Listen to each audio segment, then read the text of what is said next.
Assalamualaikum менің көрермендерім. Міне бүгін мына регулятордың тексеруін қарапайым.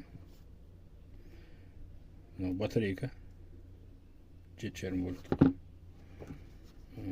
Соның екі түрін көрсетем. Міне мынау минусқа жалғаймыз. Плюске жалғаймыз.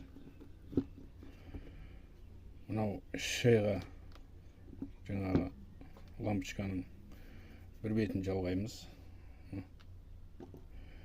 И бір бетін плюске тигіземіз.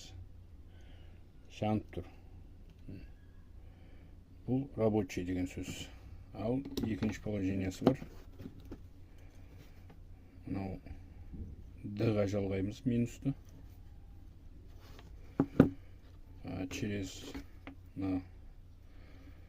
лампочка арқылы плюсті Ш-ға жалғаймыз. Лампочка жанып тұр. Значит, істейді деген сөз. 100% регуляторның.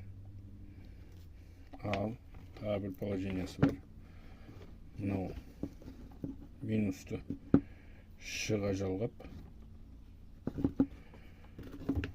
мынау лампочканы плюсті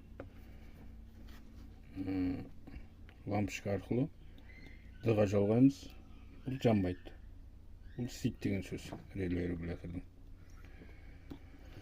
Осы қарапайым тексерілу. Ұнап жатқан болса лайк басып тіркеле кетіңіздер. Рахмет көргендеріңізге.